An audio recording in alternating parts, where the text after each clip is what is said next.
Okay, so without any further ado, seeing it is a speaker's night, we're going to move to our speaker for this evening, and as the title suggests, it's Chris Gainor. Chris heralds from the West. He picked up his PhD at the University of Alberta. He has actually authored 5 books over the years, has been a professor over at the University of Victoria as well as the Royal Military College. And not to mention the fact that he happens to be the President of the Royal Astronomical Society of Canada. So we're absolutely delighted to have Chris with us tonight. As I said, he is a historian of spaceflight and aeronautics. Tonight he's going to give us the real scoop on the Hubble Space Telescope. Chris.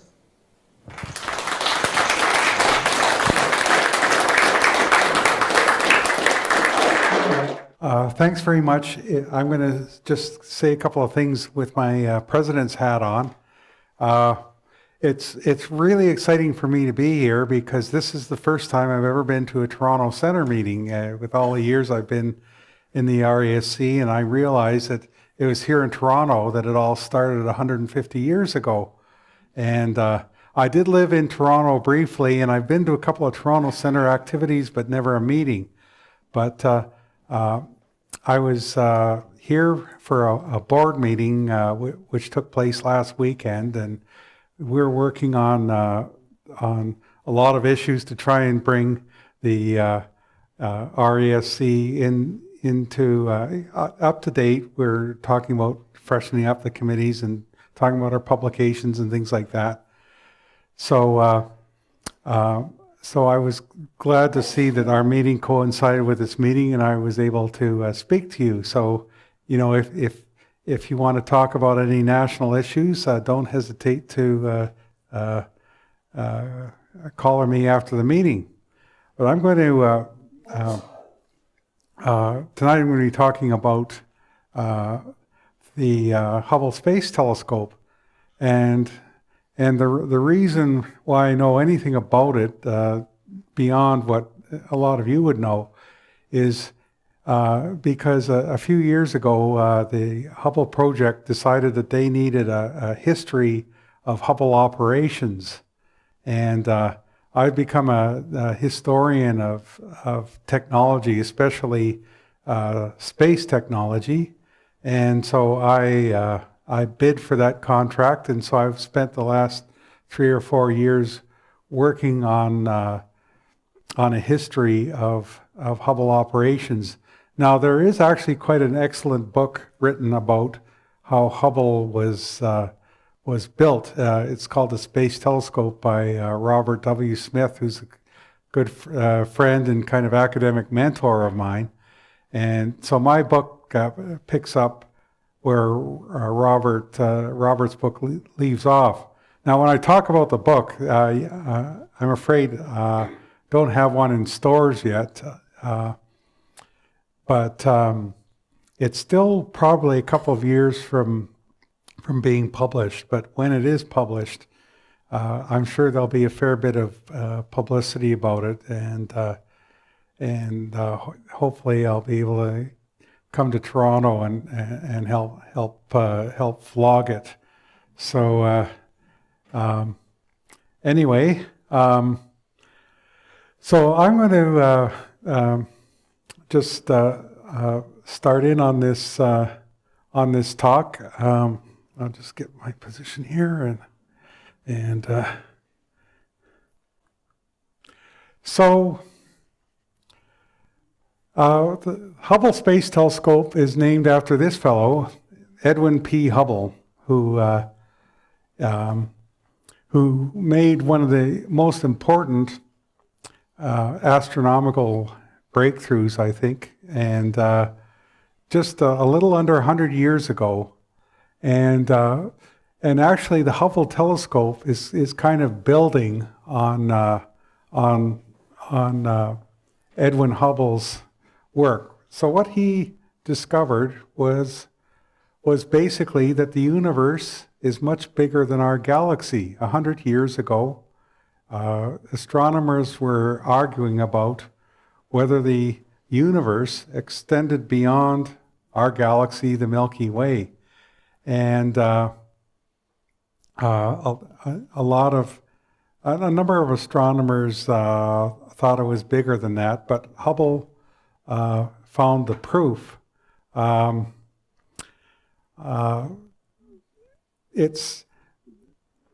It's very difficult to actually figure out distances in the universe. It's on Earth. It's much simpler because, for example, if you see a truck a couple of miles away and you see its headlights, you know how big it is and how bright the lights are, and you can easily deduce how far away it is.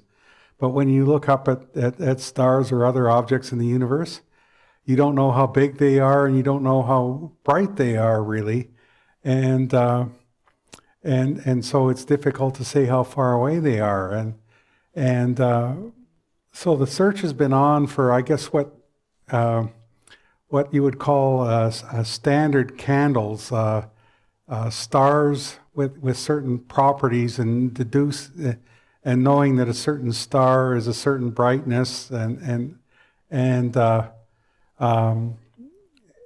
one of those types of stars are called Cepheid variables, and so Hubble took an image of the Andromeda Galaxy, our neighboring galaxy. Back then it was known as the Andromeda Nebula because we didn't know it was another galaxy like our own, and found a Cepheid variable in the series of images, and from that deduced that the Andromeda Galaxy was about a million light years away. Actually, it's about twice that, but anyway, the fact that it was even as far as he thought at the time, basically was proof that Andromeda was a separate body from the Milky Way, and that thus the universe is much bigger than our galaxy. Another important figure in the history of Hubble was Lyman Spitzer, who was based at Princeton, and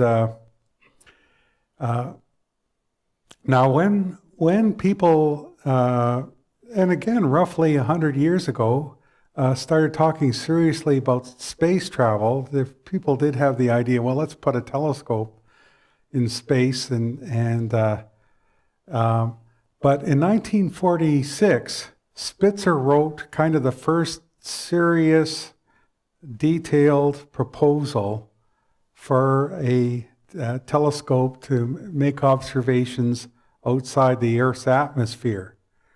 And after he wrote that paper, he spent a lot of time promoting the idea of a space telescope, and he worked on it.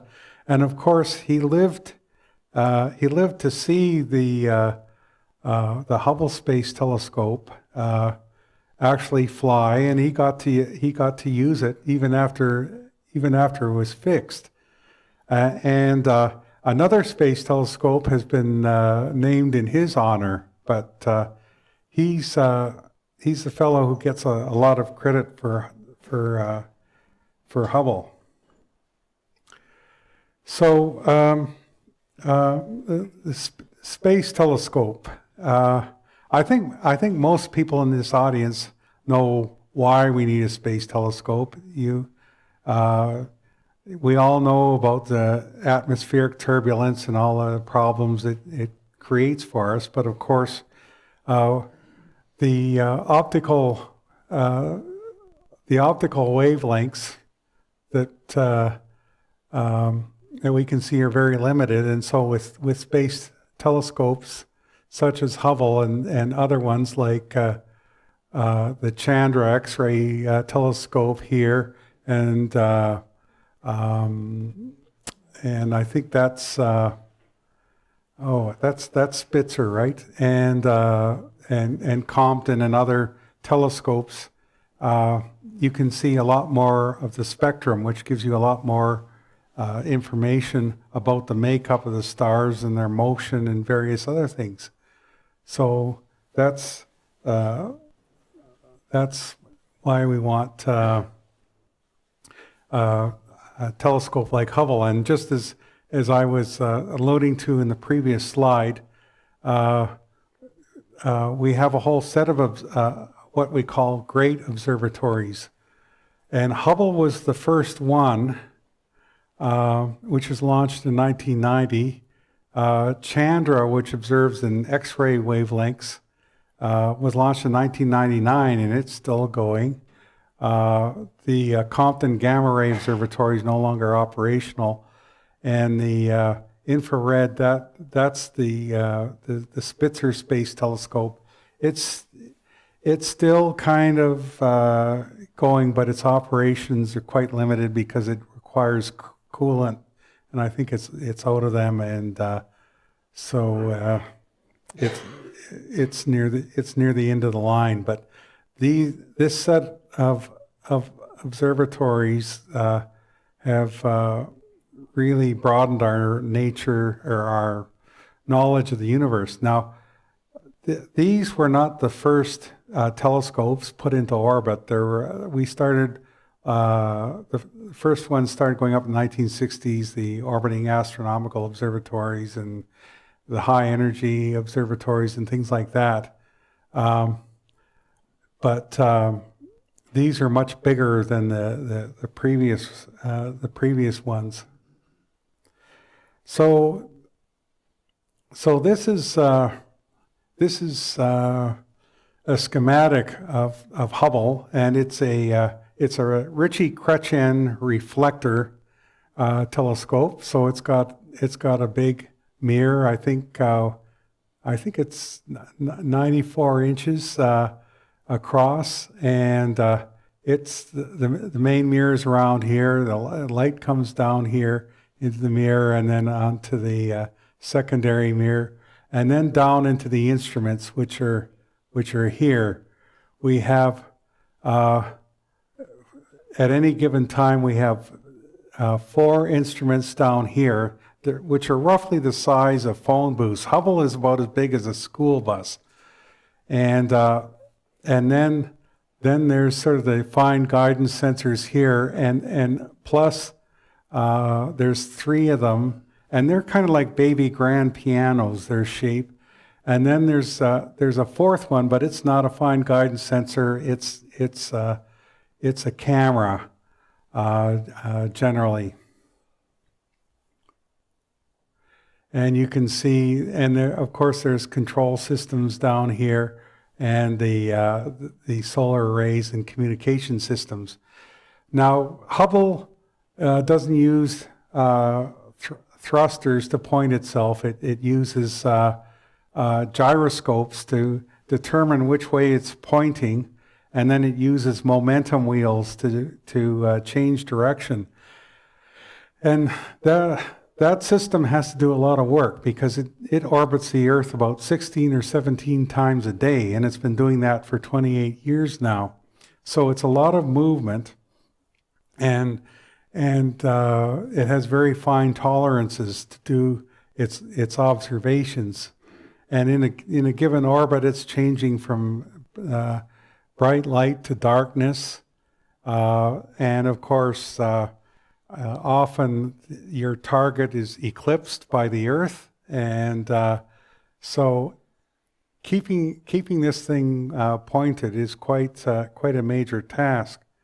I'm just going to speak for a minute about Hubble's problems that you might have heard about recently. It has 6 gyroscopes, which it has on board to help keep it pointed. And the gyroscopes are going at, I think, roughly about, they go very rapidly. How many revolutions is it? 18,000, something like that? That's right. And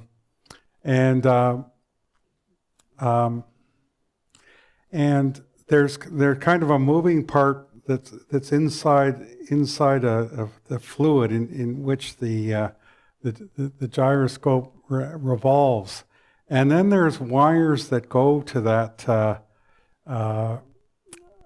part in the center, and those wires corrode, And this is the problem with the gyroscopes. They corrode over time, and so generally the gyroscopes have only lasted a few years. We've had a few servicing missions.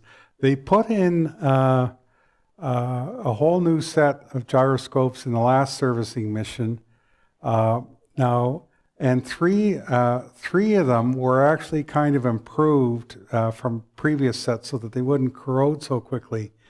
They were supposed to put in 5 of the new ones, but it's a long story. They weren't able to put in 2 of them. So they only got 3 of the new ones. So the 3 old type have now essentially failed. And then, and the third one just failed just a couple of weeks ago. They were concerned about one of the other ones. It wasn't spinning at the right speed. And they were afraid that they were going to have to operate on 2 or even 1 gyroscope. You want 3 for optimal operations. And just yesterday, the day before, NASA announced that the one they were concerned about seems to be operating at the correct speed again, which means they will be able to operate with 3 of them. They've had problems with a lot of the gyroscopes going offline before some of these servicing missions, so they have learned how to use it with only 1 gyroscope, but you do lose some capability with that. And especially, like, for example, solar system capability, because you not only have to worry about the motion of the telescope around the Earth and things like that, you also have to think about the motion of, say, if you're looking at Saturn or Mars or something like that. And apparently, when you factor that in, that's a bit too much for something operating on 1 or 2 gyroscopes. But anyway, with time, I expect that the other gyroscopes will eventually fail, and Hubble will stop operations, because it's been 9 years since the last servicing mission. But we'll talk about that a little bit. This here is a list of the various instruments that have been on board Hubble. So Hubble was launched in 1990, but today the Hubble is actually quite different in terms of its instruments from what it was when it was first launched. It has newer instruments, usually with much better and newer chips and more powerful instruments. I'm not going to go exhaustively through this list, but you notice that they have a number of different cameras with different purposes, and then of course the bread and butter work done with spectroscopy and the photometer and the similar work done. The sensors also act as a kind of a photometry instrument, and of course you have CoStar, which was the instrument put on board to kind of correct Hubble's vision after the mirror problem. But let's and another thing is Hubble requires a lot of infrastructure on Earth, and also elsewhere in space. It beams its images up and receives them from Earth via the TDRS satellite system, the Tracking Data and Relay satellite system, which is used for various things. The shuttle communicated with it. The ISS uses TDRS so that they have coverage through most of the orbit, and even a lot of, shall we say, national security payloads in the US and other scientific payloads use TDRS, so you don't need those old-fashioned tracking stations on the ground. And the control of Hubble is done mainly through the NASA Goddard Space Center in Greenbelt, Maryland, which is in the suburbs of Washington, D.C. And Goddard controls a lot of NASA's scientific spacecraft. And about a half an hour up the road, depending on the traffic, of course, is the Space Telescope Science Institute at Johns Hopkins University in Baltimore. And that's where they have a large science staff that kind of direct the scientific operations for Hubble. And when they administer a number of things, for example, when somebody wants time on Hubble, there's a whole process you go through. And generally, the requests for time on Hubble are about 7 to 10 times the amount of time available on Hubble. And they have a process to sort out what are hopefully the best proposals for time on Hubble, and then they help the researchers do their work with Hubble and then send them the data. And the Institute also maintains the archive of Hubble data. This is a really important part of Hubble because it's actually taking a lot more data that can be dealt with immediately. And there's a whole bunch of data in the Hubble archive that can be that still has to be looked at and worked with. There's also a couple of other archives that have Hubble data. One is in Europe because the European Space Agency is involved in Hubble. And the third one is just down the road from where I live in Victoria, BC. The Canadian Astronomy Data Center has a full set of data from Hubble. Canada was not a formal part of the Hubble program, but a lot of Canadian astronomers were involved in it right from the word go. You know, my friends in Victoria, like John Hutchings and a few other people, played a key role in it, and a lot of Canadian astronomers have got time on Hubble or used Hubble data over the years. So its work actually goes around the world. You know, people from various other nations, of course, use Hubble as well. So Hubble, the work on Hubble got going, and to build it got going in 1977, and the hope was that it would be launched in the early 80s, and there was a number of delays, one of them being due to the loss of the Challenger Shuttle. But finally, in 1990, it was launched, and people's expectations were very high,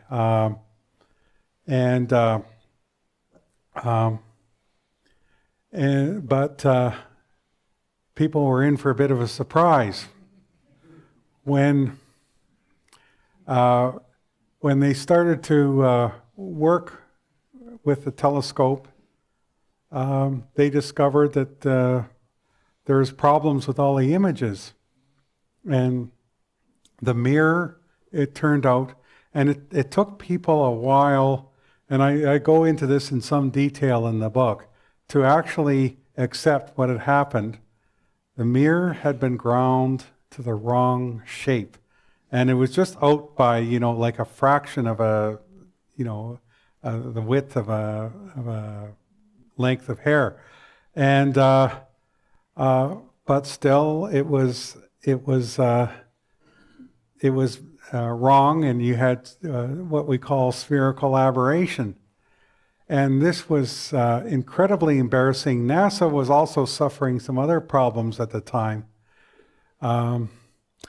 Now, the causes of it, the story is kind of complex, but essentially, when the mirror was ground in around 1981, you know, almost 10 years before it was launched, the Hubble program was in a bit of a financial crunch and a bit of a management crunch, and somebody and there was an error introduced in a testing device. The device had to be set so that things were at a certain distance, but something didn't quite go the right way, and so somebody put a washer inside the testing device to make good that distance difference, a 30-cent washer. And so it was precisely ground to the wrong shape. And then they decide to save a few bucks by, even though they did do a set of tests on it, they normally would have done some other tests on it, which they decided not to do to save a few bucks. So they thought they had a good mirror. Now, when in June of 1990 they discovered it was wrong, there had to be a whole lot of work done to figure out what the exact shape of the mirror was, and it could have been worse if it was just like a haphazard problem. But because they were able to determine its exact shape, it made it easier to solve the problem. They also found the testing device, which had just been put aside in a warehouse somewhere and hadn't been touched since it had been used to make this erroneous mirror. So it also helped them in their investigative work. So NASA went to work and came up with two fixes for the problem. One of them was to take out the main camera and replace it with a new one. And fortunately, Ed Weiler, who was a kind of a top official in Hubble, had decided to already start work on a new camera. So and they could adjust the mirrors internal to the camera to compensate for the problem with this mirror.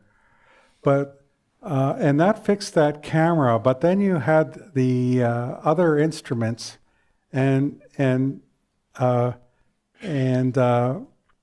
couple of people came up with the idea of creating an instrument called CoStar, which had little mirrors in it, sort of all comparable in size to the mirrors that dentists stick in your mouth, but they were ground to a special shape to compensate for the problems in the mirror. And you might think that's straightforward. It's just the reverse of what's in the mirror. It was much more complicated than that. It was some amazing work that was done. So they created these two instruments.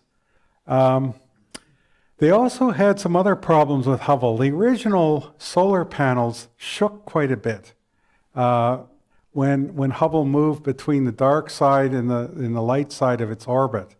And so they decided to replace the solar panels, and then there were just other things, you know, like, for example, some of the gyros started giving them problems.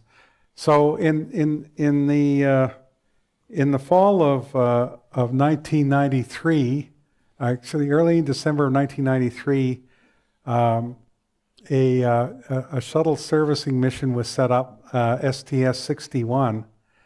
And NASA had continued to have a lot of problems, and the astronauts went through an amazing amount of training for this mission, because it was felt that if this mission failed to repair Hubble, that might be the end of NASA.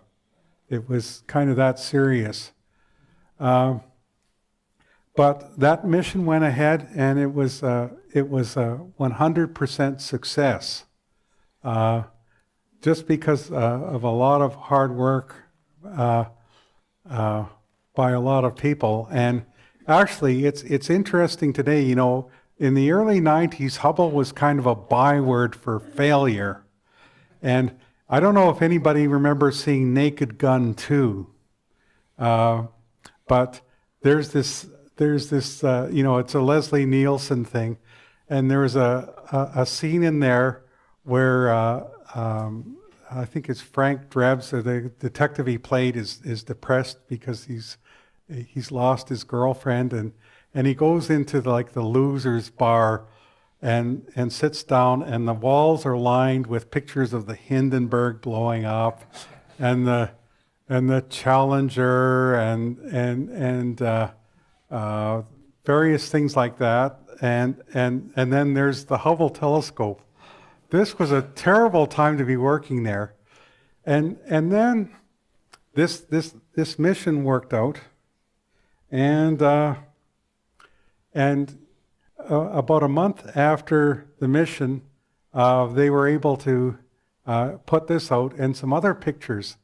And the year after the mission was 1994, the year of the Great Comet Crash. And Hubble was able to get great images of the impacts on Jupiter. You know, mind you, we could see them quite well from the Earth, but Hubble was able to get some images, and so my friend Ray Villard, who's the PR guy at the Space Telescope Institute, said, you know, up until the summer of 1994, it was the troubled space telescope in every newspaper story or television story. And after the Shoemaker-Levy event, the word trouble disappeared, and lots of people today are oblivious to the fact that there was any problem with Hubble at all. So over the years, there were 5 servicing missions, and you can see in this slide some of the things that were changed out. Each of the servicing missions, they involved a lot of hard work developing the instruments, also a lot of politics amongst astronomers. Which instruments are we going to put up, and which instruments are going to come down?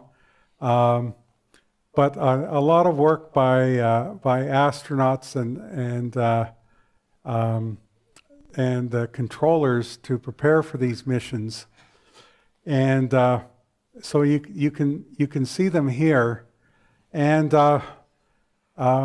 I'm just going to talk a little bit about servicing mission 4, which was the last one, and one that's been an enormous success, I would say, because it's 9 years later and Hubble is still, at least until a month ago, going strong. And if we'd have been 9 years out from any of the previous servicing missions, Hubble would be dead by now. I mean, part of it is that they put in better gyros in that mission, but that mission almost didn't happen. Shortly after servicing mission 3B,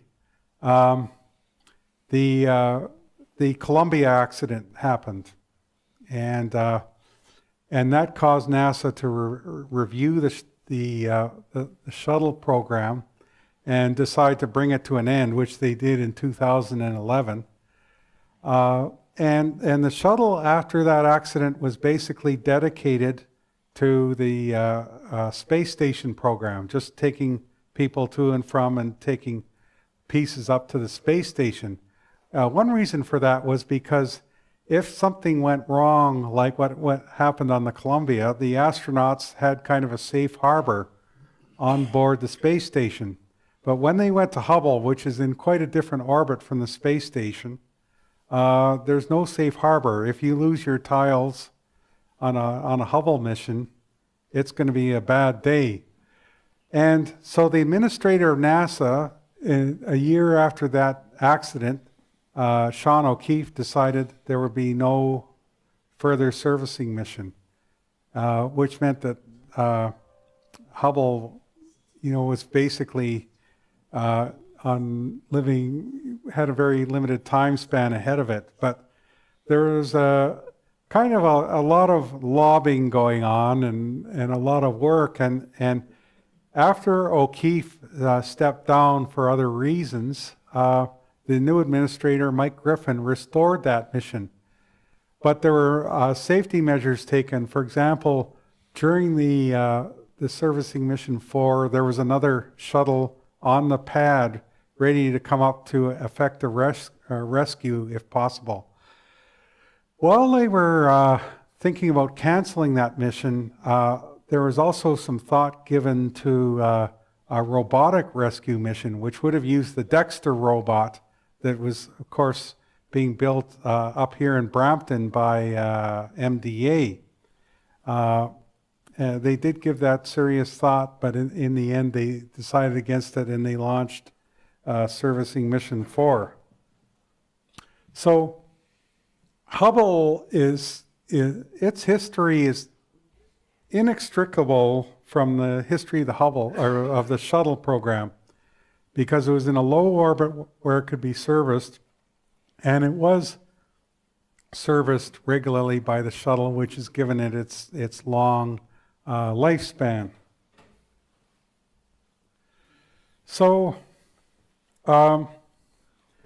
one thing that sets Hubble apart from the satellites or the space telescopes that went before it was that it was actually in the business of making images. Most of, like the OAOs and things like that, were basically doing spectroscopy and getting that really important data, but it wasn't taking images that people, members of the public liked. And Hubble throughout its career has been taking images. Now, I actually talk about this a lot in the book because, Hubble came along at the time when we were changing from using photographic film to CCDs, charged coupled devices, and it was kind of it always had CCDs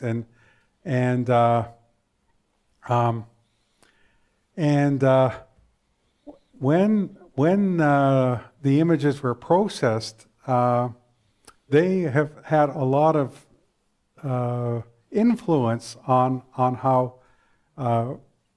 images taken from other telescopes, including those done by amateurs, are processed. Hubble, and I think pretty well most telescopes, do not take color images. They take a set of images through different filters, and then the images are processed into color images, and because the filters chosen are usually different from the standard ones that we would use on Earth. What is it? Because of Hubble's sort of wider set of wavelengths, the folks at the Space Telescope Institute developed what is called the Hubble palette, and they've written about it and shared that information with amateur astronomers who have often used some of these ideas in processing their own images. But of course, Hubble is about science, and I could go on for hours, and Paul could probably go on a lot longer than I could, talking about some of Hubble's scientific discoveries. But a lot of these discoveries, incidentally, involve work with other telescopes. Some of them in space, some of them on Earth. We had to be kind of careful to make sure that not all the credit for a lot of these things goes to Hubble, but it certainly played a key role in a lot of this work. Prior to the launch of Hubble, I think most people were agreed that the universe was expanding, but probably the rate of expansion was slowing down. We discovered that the rate of expansion was actually accelerating, and it's still kind of a mystery. We say it's dark energy, but saying dark energy, in a sense, is kind of saying we still don't know a lot of why that has happened. So there's still a lot of work being done on the whys. A big reason Hubble was launched and was designed the way it is was to help determine the age and the size of the universe, and to look back into the early history of the universe. You know, Hubble is kind of a time machine, and right now the consensus, or maybe consensus is a bit strong, there is a bit of disagreement about it, but most people think it's about 13.8 billion years old, and of course that has implications for how big it is. Another important thing was the discovery of supermassive black holes in the centers of galaxies. You know, like we can talk about black holes, but these are a whole different thing altogether. Much bigger, and of course an important part of the structure of galaxies. Now, it was telescopes on Earth that first started finding extrasolar planets, actually with a lot of help from Canadian astronomers who came up with some of the early ideas about how to suss them out. And of course, but once they started finding them, then the Hubble could be aimed at some of these stars with extrasolar planets to get some images of them, because the detection methods are kind of indirect methods, and Hubble has been looking at them and getting spectral data about their atmospheres and things like that. And of course, it's also been done some important work fairly close to home in our own solar system, observing the comet crashes and getting regular images of other planets. You know, an interesting thing was that at first it wasn't looking at Uranus or Neptune, but I was talking to Heidi Hamill about this, who is working on this quite a bit, and they had Hubble make some observations of the moons of those planets, but they thought, well, we know what the atmosphere looks like because Voyager flew by them in the 80s. Well, when they started looking at the portion of these Hubble images that showed the planets, they realized that the atmospheres had looked different from what they did when Voyager went by. So it's kind of done regular surveillance, shall we say, of those planets. It was also used to help direct the New Horizons spacecraft towards Pluto. Pluto is so small and far away that even when Hubble was aimed at it, you only got kind of very blurry image of Pluto. And there's a lot of concern that there might be, you know, a lot of crap flying around Pluto that might affect the spacecraft. Hubble discovered a couple of extra moons around Pluto, but also helped help give some assurance about New Horizons' trajectory.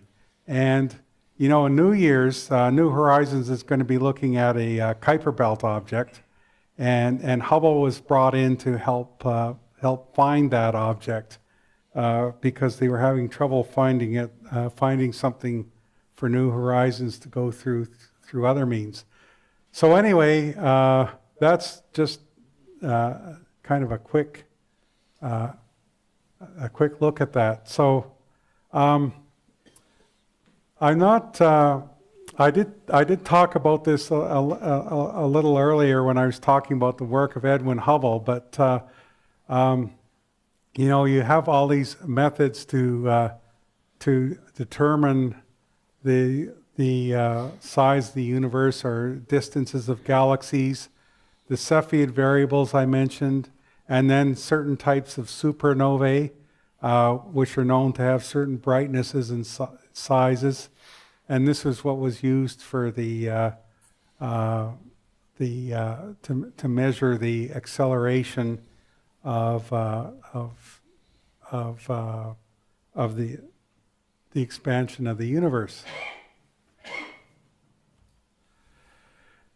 This arguably is the most important image that Hubble took. And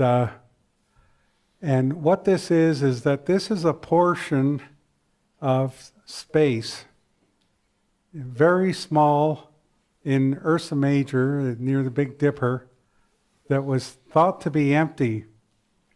And a number of scientists suggested we should just aim Hubble at something like this and give it a lot of time. Like we're talking about, this exposure is days long. I forget what the exact number is, but they shot it over a couple of weeks, just looking in there. And a few prominent astronomers, you know, people like John Bacall, you know, suggested that this was a waste of time. This a massive amount of Hubble time looking in this empty space. John Williams, who was the second director of the Space Telescope Institute, the director of the Institute always has some time that he can just use as he likes. And so he decided this, and they got this amazing image, except for a couple of objects with the spikes there. Those are all galaxies. So even in so-called empty parts of the universe, as we see it from Earth, there's a lot going on. So this was the Hubble Deep Field, and a number of other deep field images have been taken with data also from other telescopes like Chandra and Spitzer and things like that. So that taught us a lot about the universe. And this is another one which looks even deeper to the universe, because you can see these kind of streaks here. Well, this is actually caused by gravitational lensing. The gravity of galaxies bending light that's coming from even farther out behind them. So this looks even deeper into the universe. Just briefly, I'm going to mention that amateurs were given time on Hubble originally. The first director, Riccardo Giacconi, decided, well, that the taxpayers help pay for this, so amateur astronomers should get some time. I've just pointed to him. So in 1986, this guide came out, and he worked out something with the Astronomical League, and amateurs were given time on Hubble. Now, this slide shows how much take-up there was. There was a lot in the first round, but then fewer and fewer people proposed. Why was that? Well, if you like bureaucracy, you're going to love applying for time on Hubble. It's a lot of work, and the professionals, a lot of them were taken aback by the amount of work they had to do to make a proposal for Hubble. So, and I think this kind of deterred a lot of the amateurs. And in the first round, not all of the proposals were carried out because of the mirror problem with Hubble. Interestingly, the one that wasn't carried out, it was a proposal from a woman named Anna Larson who lived near Seattle. And the fact that she was accepted and then got to go to the Space Telescope Institute and rub shoulders with these astronomers inspired her to get her PhD in astronomy at the University of Victoria, as fate would have it. And now she's an instructor in astronomy at the University of Washington in Seattle. But over time, fewer people applied, and so eventually Bob Williams, the second director, canceled the program. But there are other opportunities for amateurs to work with Hubble. I have here the kind of the gateway URL for the archive. If you can understand how to work with the data, it's all in the FITS format. Anybody here can go in and work with this data, and amateurs have taken Hubble data, images, and worked with them to create new images. At the bottom there, I actually put something in there where the folks at the Institute talk about how they process their images. And then there's a couple of citizen science projects that have gone on. The first one being the panchromatic Hubble Andromeda archive or something. I forget what it's. And what they did is they've taken a set of detailed images of much of the Andromeda galaxy, but you're also looking through Andromeda, and they wanted, the people working on this wanted to kind of pinpoint where objects behind Hubble were. So they enlisted citizen scientists to help them with that work through the Zooniverse website. And Zooniverse has a couple of other things going on that involve Hubble data. So there's still opportunities out there for amateurs. So now we're waiting for the James Webb Space Telescope, and this was the month actually for a long time that we were hoping the Webb telescope would be launched, but now it's been put off until 2020 sometime. It's quite a large telescope, much bigger than Hubble. It's operating mainly in the infrared. So it has kind of these gigantic sun shields as one of the measures it has to lower the temperature of the equipment so it can obtain infrared images. Another difference from Hubble is that Canada is involved in James Webb. And so we have some of our Canadian instruments on it and our own taxpayers' money. Now, JWST is being launched on top of an Ariane rocket from French Guiana.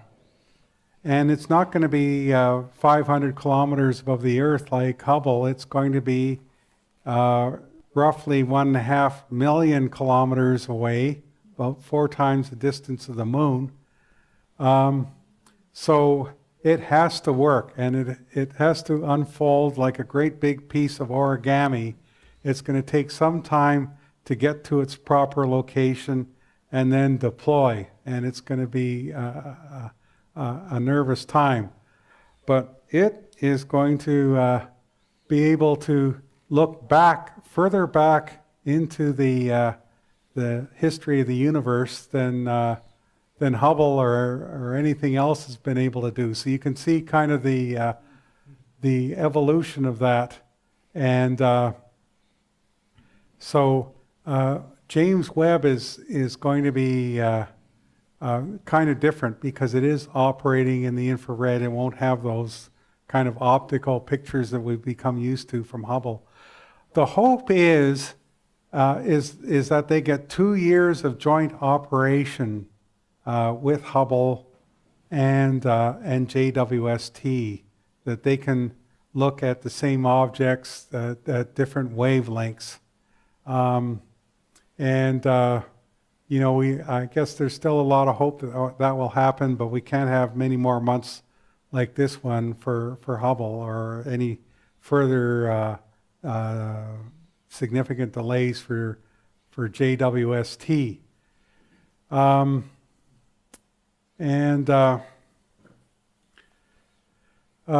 So there was something else I was going to say, but I forgot what it is. But anyway, oh yes, Hubble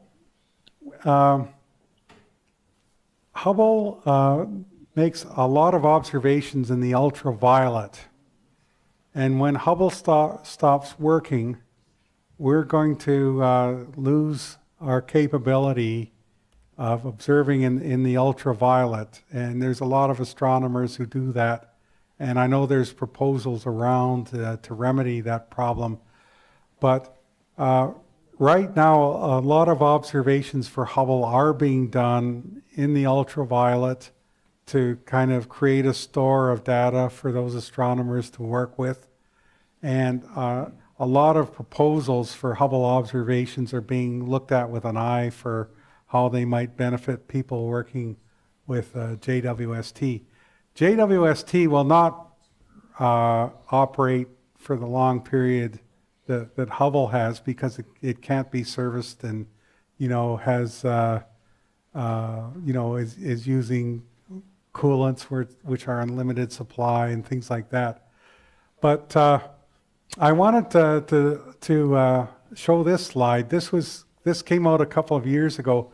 Now, people remember the famous Pillars of Creation image in 1995 that kind of helped put Hubble on the map as a success, but they repeated it.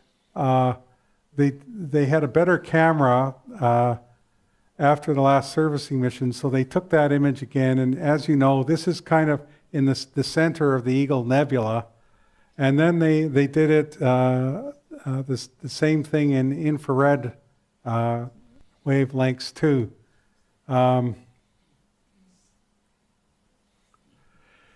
So I'm going to wrap up with kind of, well, what's the future for Hubble?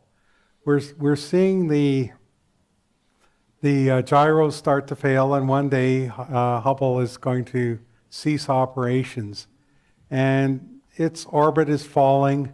Probably sometime in the 2030s, it's going to come back to Earth. Now, NASA is mandated to either bring Hubble in a controlled re-entry or move it into a higher orbit where it can't come back for a long time, which involves launching a small vehicle to dock with it and then move it either into a controlled re-entry or into a higher orbit. That vehicle has not yet been developed yet, by the way. So it's going to be interesting to see how that evolves, or if it evolves, and they just risk a situation like they had with Skylab.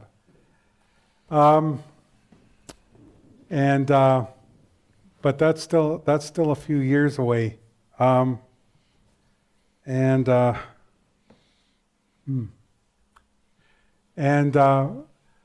question comes up, well, why not bring Hubble back to Earth and put it in a museum, because it's been such a wonderful thing? Well, this slide here is actually dedicated to the proposition that a lot of Hubble is already back on Earth. A lot of its instruments, the ones that aren't there now, they've all been, the previous ones have been brought back. And this one here is actually the co-star that I talked about, the corrective lenses that were put up on the first servicing mission. And eventually, all the new instruments had the corrective lenses built in, so they didn't need this one, and they brought it back to Earth. So that's in the Smithsonian in Washington, D.C. You can go and see it. And then there's this one, which was the camera that was also put in on that first servicing mission, and it took a huge number of Hubble's most famous pictures, including the first version of the Pillars of Creation, and it took the deep field and all that. Now you're looking at it and you said, that doesn't look so much as like Hubble as it does like Al Capone's basement, or well, that shows that that's kind of the exterior part of that instrument, the shield, and it shows that it's sustained a number of meteoroid hits. Now that isn't what they did. They actually most of those hits were just kind of little pinpricks, and they sort of drilled around them to take them out to give them a closer look.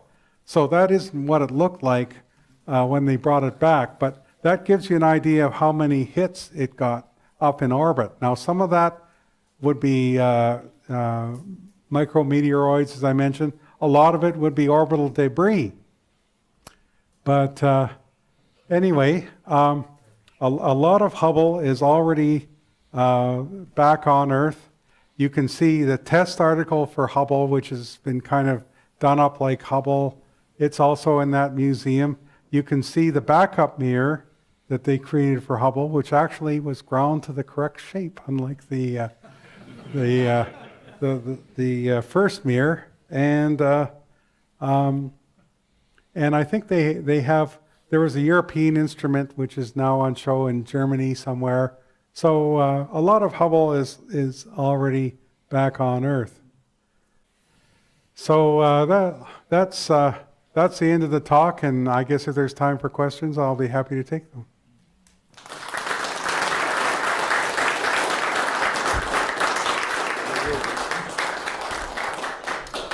There's always time for talks. Thank you very much, Chris. I certainly remember the launch very profoundly back there in 1990, and Hubble has certainly lived up to its billing as astronomy's discovery machine.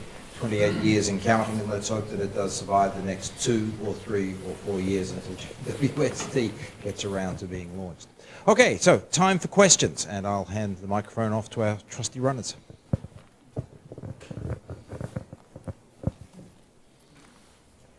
Ron. Thanks, Chris. Very interesting. Are there any plans in NASA, to your knowledge, about making a spacecraft that could repair instruments like Hubble that can't be reached by humans through shuttles or whatever? You think that James Webb, if it works in, 2020 it's going to be launched, whatever. Yeah. I think in 10 years it runs out of its coolant fluid, and you would think at least they could send somebody up there with more coolant fluid, because you get so much more astronomy if you could keep these things working. So is there any thought on a robotic repair system? Officially, no. In fact, I was talking to Mike Griffin, who was the administrator of NASA, about 10 years ago, and he actually wanted to put a grapple fixture on JWST so that something could come up, and apparently it was taken off, and he was quite miffed about that. But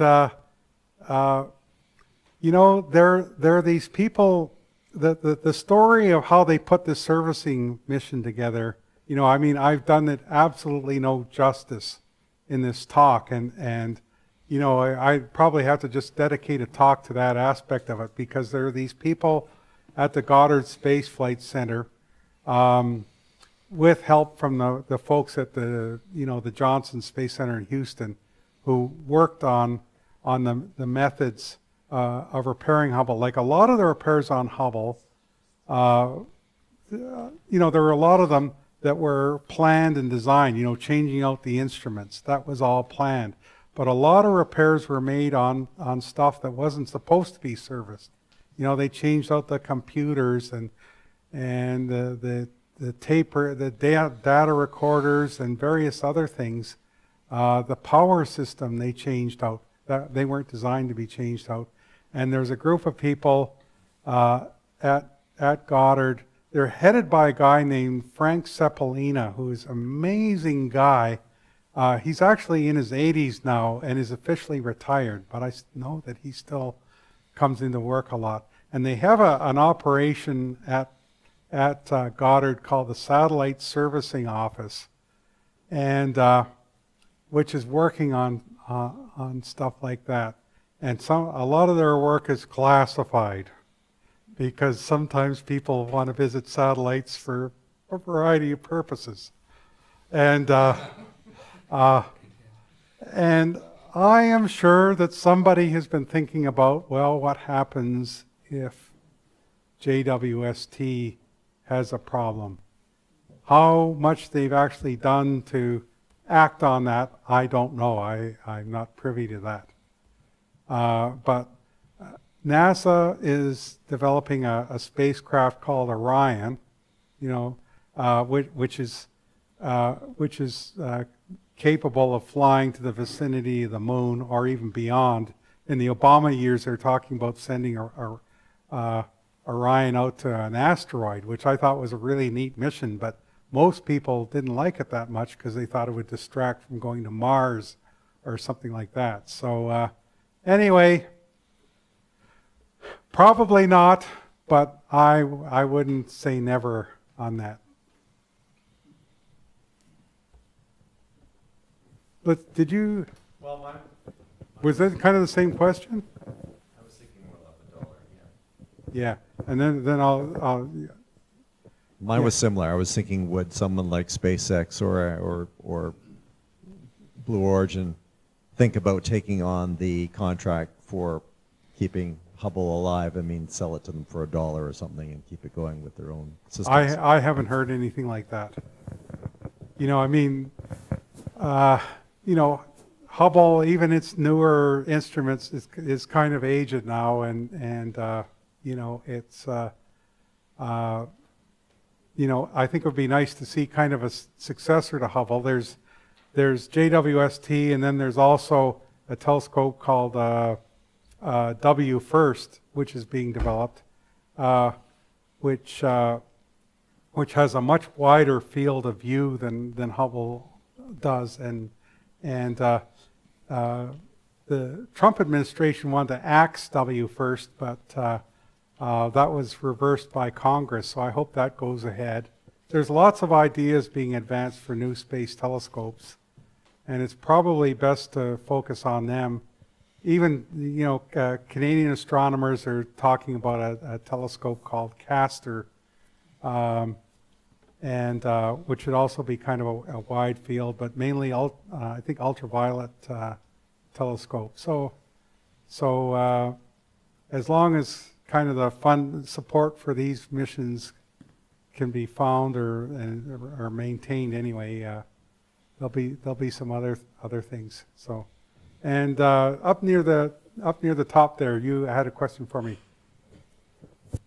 Hi, we have a few questions from online. Okay. The first is there accessible data that reflects non-astronomical benefits resulting from Hubble's photography? And it says maybe advances in digital photography, for example? Well, I think It's sort of hard to kind of divide things out, but I think the development of Hubble did help with the advances in digital photography.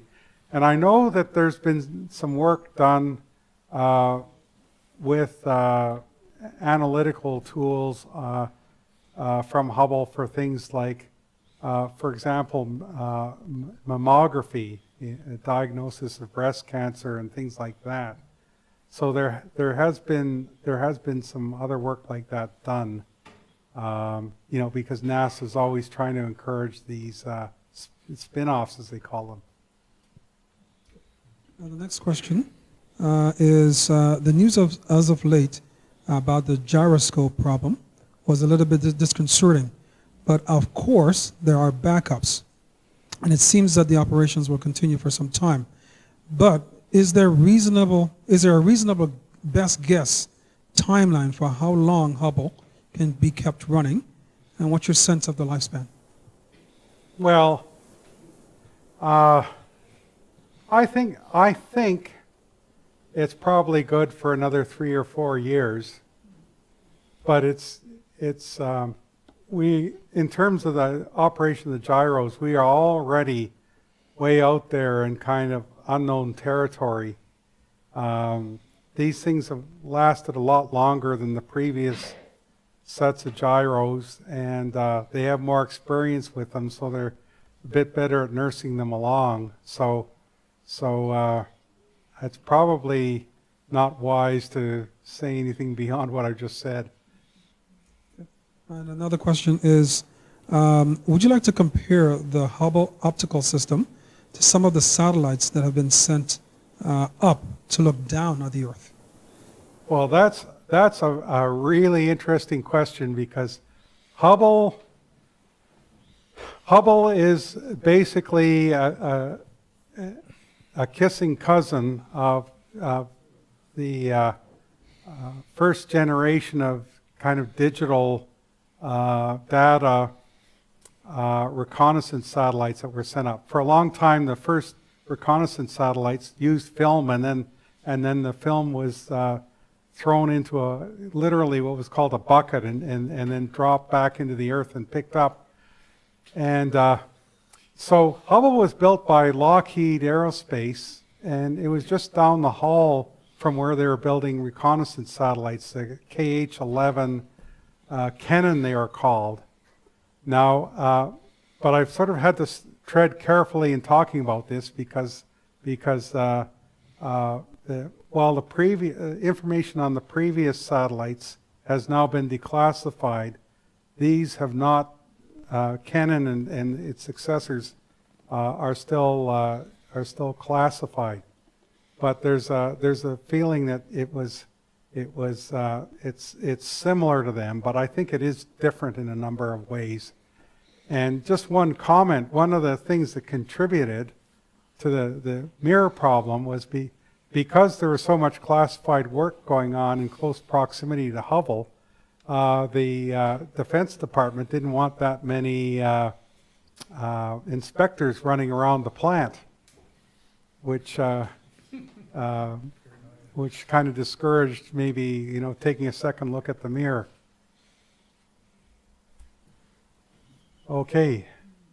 Yes. Quick question: how does Hubble stand up against these big telescopes they're building now in Hawaii and in the Atacama, for example? These super giant telescopes. Well, of course, it's much smaller than those telescopes. It's only like 94 inches across, which is kind of small by those standards. But, it's above the atmosphere, so it can look in the near infrared and in portions of the ultraviolet.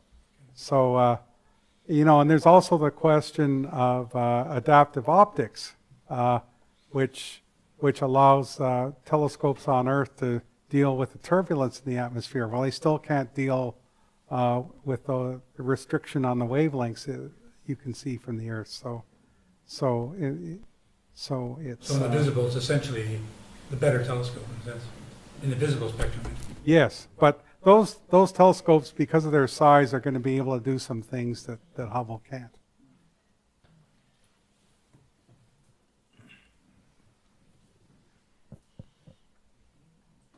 Any more questions? Are there any other spacecraft that can go to Hubble besides the space shuttle, like designed to, or, you know? With is it humans possible? on board? Sorry? With humans on board, or any? I mean, I don't know. Yeah, probably both. yeah. Well, there's you know, in spite of all the work that's kind of been done on robotic telescopes that could visit or even intercept spacecraft, you know, I mean, there's spacecraft that could probably come close to Hubble and perhaps even join up, but I don't think they could do anything. You know, right now the only spacecraft carrying humans is the Soyuz. Now we're going to have the Dragon going, and also the Boeing Starliner, and they could also go there, but they don't have this big cargo bay that the shuttle has, so there's not a hell of a lot you can do. Orion, none of those could go to the vicinity of JWST, but Orion could. But you would have to make special provision for the tools you have to take. Like a big part of the shuttle work is that they had that great big payload bay where they could kind of anchor Hubble, and then they had all this replacement equipment and the tools in there. That was that was a lot of work and kind of forgotten. So Nothing beats a good trunk, I guess, is what that amounts to. that's right. That's right. Okay, I'm sure Chris will stay for a little bit after the messages that are coming at us from our president and, of course, the meeting after the meeting. So if you would join me one more time in thanking Chris. Don't go. Ralph. Well, it's always a pleasure to have a national president visit the Toronto Centre. It has been a while since we had a national president here to give us a talk. So I'm very pleased that you were able to come tonight and visit with us. And it was a very good talk, so thank you very much. And on behalf of everybody here, I'd like to just present this little token of our appreciation, Chris. Thank you very much.